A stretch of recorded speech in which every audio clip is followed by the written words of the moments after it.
Coucou, j'espère que tu vas bien. On se retrouve aujourd'hui dans un nouvel épisode de Tranche de vie.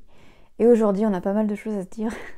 Tout d'abord, je voulais te remercier parce que en ce moment, il se passe des trucs de fou sur cette chaîne. Là, sur ce dernier mois qui vient de s'écouler, vous êtes environ une centaine à avoir rejoint à avoir rejoint la chaîne. Pardon, je vais y arriver. Donc, c'est vraiment dingue. J'ai de plus en plus de commentaires, j'ai de plus en plus d'abonnements. C'est un truc de fou, vraiment. Là, au moment où je fais cette vidéo, là, j'ai regardé très rapidement, mais je suis toujours autant estomaquée devant la vitesse à laquelle ça va. Vous êtes 391 sur cette chaîne, et je pense que d'ici mardi, au moment où je vais poster cette vidéo aussi, vous serez environ 400, je pense. Je pensais jamais atteindre un nombre aussi gros sur YouTube. Voilà, je suis estomaquée. Je suis estomaquée de par les messages que je reçois, de par, voilà, en fait, ton soutien dans les commentaires. J'en reviens pas, en fait, c'est fou et ça me fait énormément de bien. En fait, j'ai même pas le temps de te remercier pour les 300 abonnés, qu'on est déjà presque 400 sur cette chaîne. C'est hallucinant, je suis pleine de gratitude, vraiment. Je sais pas comment te remercier, je suis extrêmement touchée, en fait. J'ai vraiment pas les mots, vous êtes tellement gentils avec moi. Voilà, c'est tellement fou, en fait. Enfin bon, bref, je suis pas très douée pour les remerciements, j'ai tendance à beaucoup bugger, ça c'est mon truc à moi de toujours bugger quand je parle. Mais en tout cas, merci infiniment, vraiment. Je fais partie de ces rares personnes sur YouTube qui émandent pas de like. Les abonnements également, bon là il va y avoir un petit décalage avec ce que je suis ce que je vais te dire là, mais parce que voilà, la plupart des vidéos ont été préfilmées, mais je suis pas non plus, je ne demande pas en fait aux gens de s'abonner à la fin de mes vidéos, mais là comme je t'ai dit, voilà, les vidéos les plus récentes que j'ai filmées, je ne le demande plus parce que j'avais du mal à trouver un peu une phrase de fin en fait pour terminer la vidéo. Et là très clairement c'est une gonfle. Voilà. J'estime que c'est un petit peu infantilisant en fait de dire aux gens n'oublie pas de t'abonner machin. La cloche on va même pas en parler, j'en parle pas moi-même parce que c'est une gonfle. Mais voilà, c'est vrai que je demande pas l'abonnement, je demande pas de like parce que c'est vraiment un truc qui me gonfle et que j'estime que voilà, on est tous adultes et voilà, si on a envie de s'abonner à une chaîne, on s'abonne, on n'a pas besoin que le créateur de contenu nous dise pense à t'abonner. Oui, mais non, mais t'inquiète pas en fait, on y pense. Moi, dans mon cas, c'est surtout en fait, voilà, comme je t'ai expliqué, une phrase un peu de fin que je disais parce que très clairement, la plupart des gens le disent en début de vidéo et il n'y a rien de plus énervant. La vidéo n'a même pas encore commencé ou alors ceux qui te le disent en plein milieu de la vidéo. Voilà, alors ça c'est le summum. Enfin bon bref, je t'en ai déjà parlé dans une vidéo que j'ai fait il y a quelques temps maintenant. Enfin bon bref. Tout ça pour dire que voilà, merci. Voilà. Merci infiniment. J'essaye vraiment, au fur et à mesure des vidéos, d'essayer de faire un montage un peu plus sympa. Regardez, j'essaye. C'est vrai que je m'y connais pas des masses en Photoshop et en montage d'ailleurs. Donc je fais de mon mieux avec les connaissances que j'ai. J'essaye au fur et à mesure des jours d'apprendre de nouvelles choses par rapport au montage pour que la vidéo soit vraiment la plus agréable possible à regarder. Et justement, je voulais te parler de ça puisque la bannière de ma chaîne et l'intro de ma chaîne que tu vois actuellement, c'est le père de mes enfants qui m'a fait la bannière et l'intro parce que c'est quelqu'un qui était assez doué voilà, pour faire ça, qui s'y connaissait vraiment dans le domaine. Moi, comme tu as pu le constater, comme ce que je viens de te dire, je n'y connais absolument rien. J'apprends au fur et à mesure des jours, voilà, qui s'écoulent. J'aimerais changer, voilà, l'intro et la bannière de la chaîne, même si, voilà, c'est quelque chose que j'ai choisi. C'est moi qui ai choisi, voilà, comment je voyais la bannière et comment je voyais l'intro de la chaîne. C'est tout moi qui ai choisi, c'est juste, on va dire, voilà, le père de mes enfants qui a mis tout ça ensemble pour que ça fasse quelque chose de beau. J'adore l'intro, j'adore la bannière de ma chaîne, mais voilà, comme tu peux t'en douter avec ma séparation, est-ce que j'ai vraiment envie qu'il reste un peu une empreinte de mon ex-mari? Non, mais je suis trop attachée en fait à cette intro que j'aime énormément et à la bannière. Donc pour l'instant ça ne va pas changer, mais j'estimais quand même que c'est important parce que peut-être que d'ici quelques mois ou peut-être quelques années, je ne sais pas, je vais décider d'un coup comme ça de tout changer. Enfin de tout changer, non, mais de changer la bannière et l'intro parce que ça me rappelle trop de souvenirs en fait. Donc du coup voilà, pour l'instant ce n'est pas d'actualité, mais je préférais quand même être, voilà, d'être honnête et de te le dire que voilà, l'intro que tu vois et la bannière de ma chaîne, ce n'est pas moi qui l'ai fait, c'est moi qui l'ai pensé, on va dire. mais ce n'est pas moi qui l'ai fait de mes mains. Voilà. Je voulais également dans cette vidéo-ci te faire un petit point par rapport au papier. Où est-ce que j'en suis dans mes papiers actuellement? Donc, je ne sais même pas par quoi commencer. J'ai eu contact du coup avec une assistante sociale et c'est d'ailleurs quelque chose que je te conseille de faire. Si tu es dans une situation un peu délicate, si tu es en pleine séparation et qu'il y a eu un peu un remue-ménage pour toi, une assistante sociale, ça peut vraiment t'aider dans tes démarches. Une assistante sociale, un petit peu pour te dire, c'est quelqu'un qui va te mettre en relation avec d'autres personnes qui peuvent t'aider dans plein de domaines. Moi, par exemple, là, actuellement, elle est en train de m'aider dans mes papiers par rapport au divorce. Elle m'a mis en contact avec des juristes pour que je pose des questions par rapport au divorce. Pour rappel, je vais normalement, parce que ça peut encore changer, je vais partir sur un divorce par consentement mutuel. Encore une fois, je te dis ça à l'instant T, mais ça peut encore changer. Donc voilà, j'ai eu mon deuxième rendez-vous ce matin. Ça se passe assez bien. On avance petit à petit, mais voilà, c'est un petit peu comme si j'avance, je valide, j'avance, je valide. Et quand je dis j'avance, je fais pas des grands pas. Je fais des petits pas, en fait, des petits pas de souris ou de fourmi, je sais pas trop comment on dit, mais l'essentiel c'est d'avancer, c'est ce que je fais, j'avance. Là voilà un petit peu pour t'expliquer, j'ai reçu la réponse du coup de l'aide juridictionnelle, j'ai reçu la réponse un tout petit peu avant Noël, et donc du coup l'aide juridictionnelle me prend en charge la totalité de la procédure du divorce. Donc oui, parce qu'en fait je n'avais pas précisé dans un des numéros précédents de tranche de vie, mais l'aide juridictionnelle peut décider soit de te prendre la totalité des frais en charge, soit une partie, donc la moitié, le quart, enfin bon bref, en fonction de tes revenus. Dans mon cas du coup, je ne vais rien payer, rien du tout. Et donc du coup c'est pour ça que je te disais que par rapport à mon divorce, il peut peut-être y avoir des changements, c'est parce que avec mon ex-mari, on essaye de trouver un terrain d'entente. On va dire ça comme ça.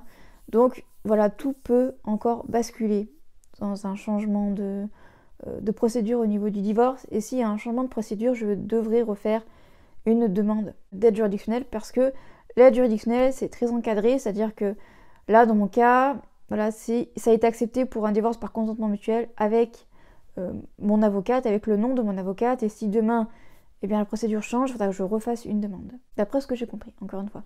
Parce que les papiers, c'est toujours un peu compliqué, mais bon, voilà. Il y a pas mal de choses qui vont se décanter parce que comme j'ai eu une juriste au téléphone, j'ai pu poser des questions, comme par exemple, est-ce que je peux faire une demande de RSA, sachant que l'aide juridictionnelle m'a été accordée, sachant que quand on fait une demande d'aide juridictionnelle, on fait une attestation sur l'honneur, comme quoi on touche bien ce qu'on a déclaré sur l'attestation. Elle m'a dit que c'était d'accord, et donc du coup là je suis en train de faire les démarches pour avoir le RSA, mais en ce moment le site de la CAF plante. Je sais pas si c'est pareil chez toi, mais en tout cas par chez moi c'est une catastrophe. Impossible de faire une demande de RSA, impossible de prendre de rendez-vous. Donc du coup ce matin avec l'assistante sociale on a réussi à débloquer, on va dire, une partie pour que je puisse au moins avoir un rendez-vous physique avec un technicien CAF. Donc c'est le cas, j'ai rendez-vous jeudi prochain. Donc voilà, je vais pouvoir un petit peu également poser un petit peu les questions que je me pose par rapport au mode de garde quand on est séparé, par rapport de nouveau au divorce par consentement mutuel pour être sûr de ce que la juriste m'a dit, puisque nous dans notre cas du coup on part sur un divorce par consentement mutuel devant notaire. Et d'après la juriste, même devant un notaire, si monsieur décide de ne pas payer sa part, on peut quand même venir le chercher. Sauf, quand je dis venir le chercher, c'est-à-dire la CAF peut aller le chercher par rapport à la pension alimentaire, enfin bon bref tout ça quoi, si jamais il décide de plus payer. Sauf que l'assistante sociale m'a dit l'inverse, donc je demanderai confirmation à la CAF, même si j'estime que c'est comme une juriste qui m'a répondu, donc elle logiquement elle sait. Mais voilà, au moins j'aurai vraiment dans sa globalité, j'aurai les réponses de tout le monde. Donc ma foi on verra bien de ce côté-là. J'avais un petit peu envie de te parler de tous ces youtubeurs, qui parlent beaucoup de Twitch et qui de plus en plus se déplacent sur cette plateforme. J'ai l'impression que depuis le confinement, le tout premier confinement, donc en mars 2020, j'ai l'impression que depuis, en fait, les gens désertent YouTube. Par exemple, j'aimais beaucoup une youtubeuse belge, donc Luffy, je pense que tu la connais. Elle était en tout cas à un moment donné très cotée sur YouTube, et en fait elle a quasiment disparu. Elle fait très très peu de vidéos sur YouTube. Elle se consacre, je crois, beaucoup plus à Instagram et à Snapchat. Twitch, je crois pas, mais c'est en fait un des premiers exemples qui m'est venu en tête. Et en fait, j'ai l'impression que de plus en plus de youtubeurs désertent la plateforme. Alors après, je me suis peut-être demandé si c'était pas parce que YouTube, c'est du contenu 100% gratuit, même si maintenant il y a le YouTube Premium. Mais alors moi, qu'est-ce que ça me gonfle? Dès qu'on ouvre l'application, c'est abonnez-vous, un mois gratuit YouTube Premium. Et oh les gars, on s'en fout en fait. On s'en fout de YouTube Premium. À la base, YouTube c'est gratuit en fait. Et c'est ça qui est bien. On a accès à du contenu gratuit, que ce soit en tant que abonné et en tant que créateur de contenu. Je trouve ça génial parce que comme c'est gratuit, eh bien on peut proposer notre contenu à tout plein de personnes en fait. Et c'est ça que je trouve beau en fait. C'est de partager nos connaissances et des choses plus, on va dire, futiles entre guillemets, à tout le monde. Et le fait que maintenant on force les gens à se déplacer sur une autre plateforme, mais plateforme qui est payante entre guillemets, parce que oui, sur Twitch tu peux regarder un live, mais tu ne peux pas commenter. C'est-à-dire qu'en fait tu es obligé de payer 5 € par mois pour commenter en fait, pour avoir un échange avec le créateur de contenu que tu regardes. Et je trouve ça, mais en fait ça m'énerve. Ça m'énerve parce que je trouve ça tellement dommage. Alors oui, forcément Twitch ça marche, donc forcément si ça marche, ça veut dire qu'il y a des gens qui sont en attente de ça. Mais en fait ça donne pas accès à du contenu, on va dire, VIP, on va dire ça comme ça. C'est-à-dire que tu vas payer 5 € par mois, et le seul avantage que tu vas tirer de ça, c'est de pouvoir parler, on va dire, sur un chat avec le créateur de contenu qui fait la vidéo en live. Et je trouve ça tellement dommage en fait. Sur YouTube, il y a les commentaires, il y a également YouTube Première, je crois que c'est quand tu peux mettre des vidéos, on va dire, voilà, le youtubeur met une vidéo à 17 h et le youtubeur est là pour répondre en même temps aux commentaires. Ça, je trouve ça vraiment bien ce que YouTube a fait par rapport à ça. Et le truc en fait qui m'a poussé en fait à t'en parler dans cette vidéo, j'ai vu en fait la vidéo de Oria. Donc Oria qui a fait, je crois que c'était sa dernière vidéo, la dernière ou l'avant-dernière, où en gros la miniature est vraiment, comment dire, pas putaclic, mais bon, au-dessus elle met j'arrête YouTube ou un truc comme ça, enfin bon bref. Ce genre de miniature, je veux plus me les voir, franchement. J'ai l'impression que chaque année, chaque fin d'année, c'est la même chose. Les 3/4 des créateurs de contenu vont te pondre une miniature comme ça en mode FAQ de fin d'année. Mais évidemment, la seule question qu'ils mettent sur la miniature, c'est est-ce que j'arrête YouTube? Au bout d'un moment, les gars, c'est bon, quoi, faut arrêter. Et donc, du coup, dans cette vidéo-là, elle disait qu'elle voulait de plus en plus se consacrer à Twitch parce qu'elle adore Twitch. Alors, je ne juge pas le fait qu'elle adore Twitch, hein, elle a le droit d'aimer ou d'adorer Twitch, il n'y a pas de souci. Mais en fait, je trouve que, comment dire, il y a un décalage. J'ai l'impression que les plus grosses youtubeuses sont en déclin. Que ça soit Oria, que ça soit Sananas, que ça soit Enjoy Phoenix. J'ai l'impression que les très grosses youtubeuses sont en déclin sur la plateforme et qu'elles essayent de se renouveler, mais que ça ne fonctionne pas. Franchement, ça ne fonctionne pas. Oria, en fait, je la suivais il y a des années. Maintenant, on va dire je la suis par intermittence. Je crois pas que je suis abonnée à sa chaîne, non, je suis pas abonnée. Mais je la suis de temps en temps. De temps en temps, je tape son nom pour voir un petit peu les vidéos qu'elle a sorties.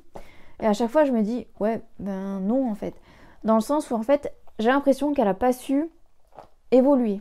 Alors là, je parle pas forcément de son contenu, mais par rapport surtout, en fait, à comment elle s'adresse à sa communauté. Elle a quand même encore un certain comportement, je vais dire, un peu enfantin, je trouve, devant la caméra, par moment. Je sais pas, en fait, il y a un trop gros décalage, en fait, je trouve, entre la tournure que prend sa chaîne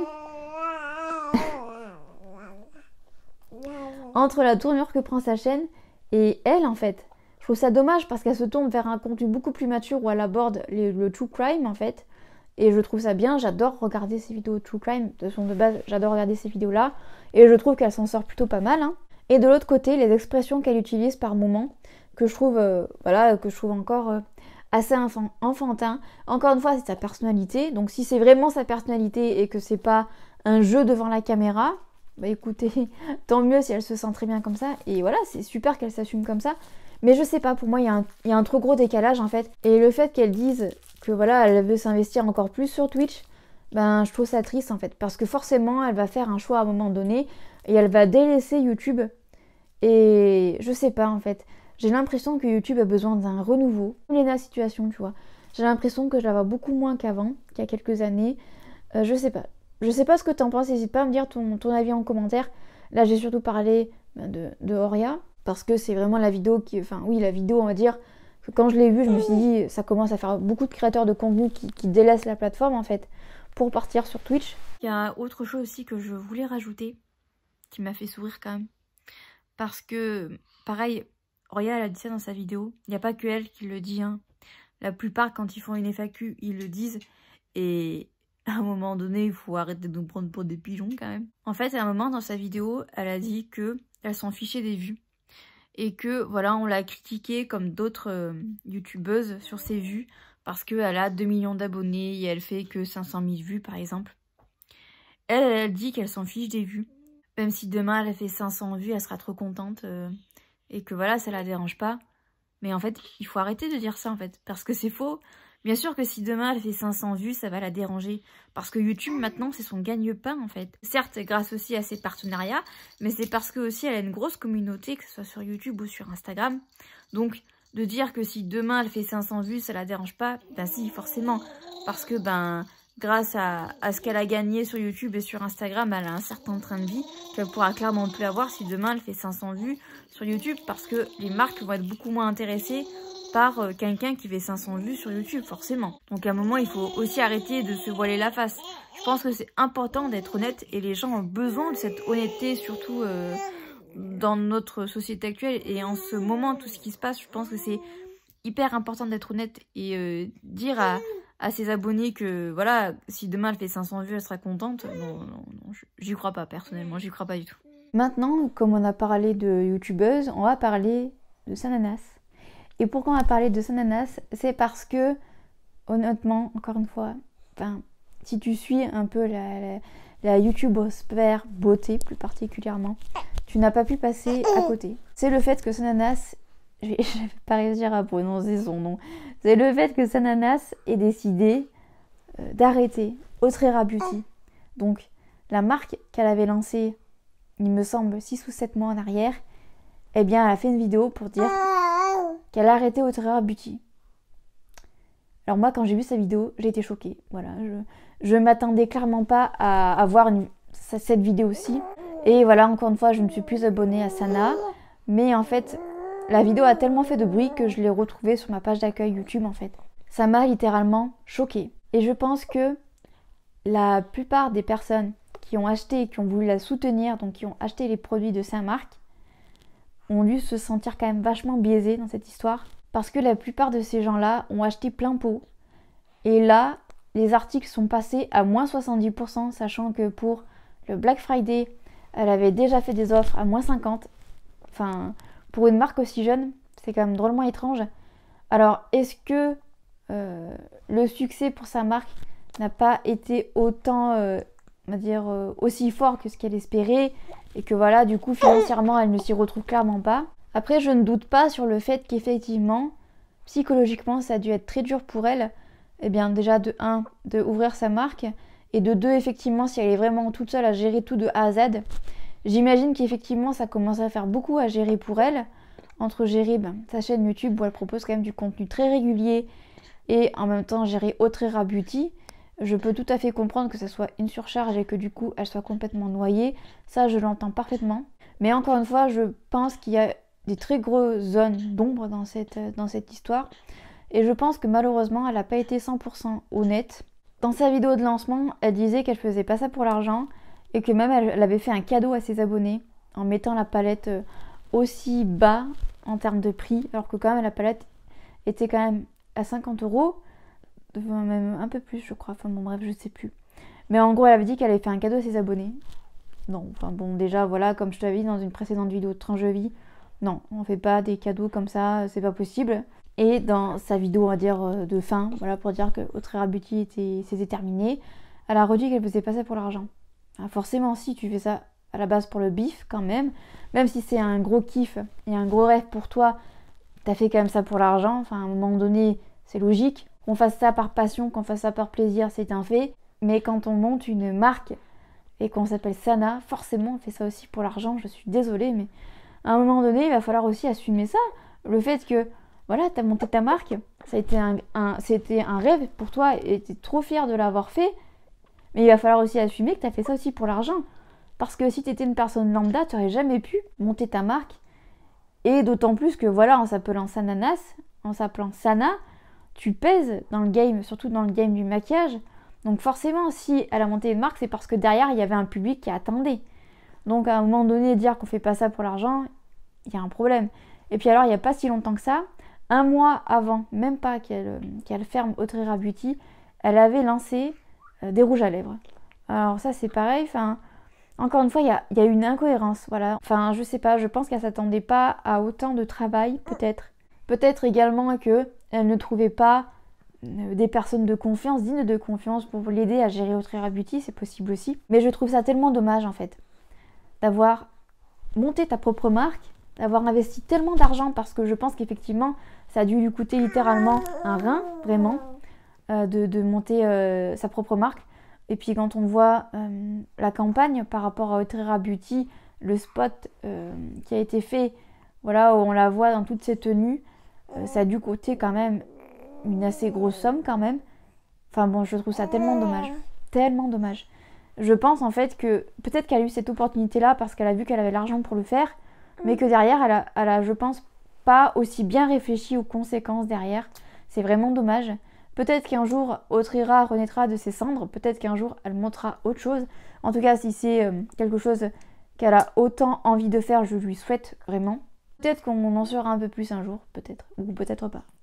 Je vais te parler encore de deux petites choses, donc les vlogmas. Je voulais t'en parler parce que ça aussi, c'est quelque chose qui m'a énormément dérangée. Je ne sais plus si je t'en ai déjà parlé, mais moi, personnellement, les vlogmas, en tant que créatrice de contenu sur YouTube, ce n'est pas du tout quelque chose que j'ai envie de te proposer. Pour quelques raisons que je vais te dire. La première raison, c'est qu'il y a énormément de créateurs de contenu sur YouTube qui font des vlogmas. Et en tant qu'abonné, on est très vite noyé parce que les gens qui font des vlogmas, la plupart du temps, c'est une vidéo par jour. Alors, si tu n'es pas assidu dans tes abonnements à YouTube, si tu n'as pas le temps, tu peux très vite te retrouver avec 10 ou 20 vidéos que tu n'as pas visionnées et il faut que tu visionnes. Et ça, moi, franchement, ça me gonfle en fait. Je me mets en fait à la place des gens qui sont abonnés à mon contenu et qui sont forcément abonnés à d'autres personnes. Et forcément, se retrouver avec minimum 10 personnes qui font une vidéo par jour, c'est minimum 10 vidéos à regarder, c'est impossible, c'est infaisable. Et c'est vraiment chiant. Surtout en plus de ça, à la période quand même de Noël, c'est quand même un des mois les plus chargés pour la plupart des gens parce que il faut penser au repas de Noël, il faut penser aux cadeaux de Noël.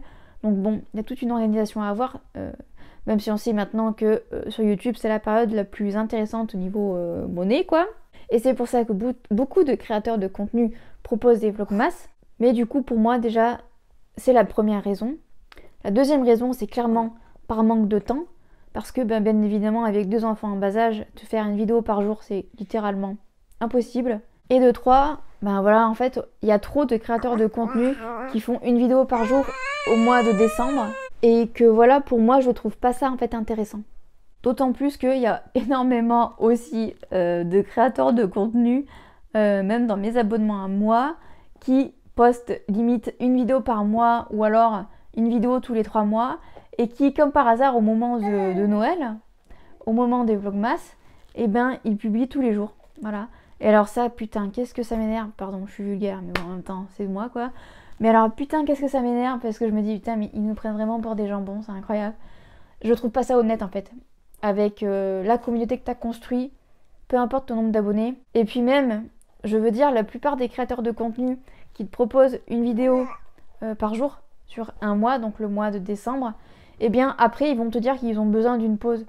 Mais en fait, il vaut mieux une régularité, comme par exemple une vidéo une fois par semaine sur le long terme, plutôt que de noyer ta communauté avec une vidéo par jour sur un mois, et après t'arrêter pendant 1 mois, 2 mois, et voilà, de nouveau faire le mort et de poster qu'une vidéo tous les 3 mois, pour de nouveau faire la même chose au mois de décembre. Non. Et pour terminer cette vidéo, je voulais un petit peu te parler de ma fille. Je voulais un petit peu en fait te parler par rapport à son évolution. Ma fille va avoir du coup 8 mois, bientôt déjà, ça passe trop vite. Et du coup, je voulais te faire un petit peu... je voulais te faire un petit point par rapport à tout ce qu'elle fait maintenant. On dit très souvent qu'un deuxième, c'est un TGV. Et pour ma fille, en tout cas, c'est le cas. Elle est... elle avance niveau motricité beaucoup plus vite que son frère. Elle a très rapidement fait le dos-ventre et le ventre-dos. Il me semble que à 4 mois, elle faisait dos ventre et ventre dos easy. Et elle a commencé du coup le 4 pattes le soir de Noël. Et en fait, elle est tombée, donc du coup, elle a arrêté et elle a recommencé le 30 décembre.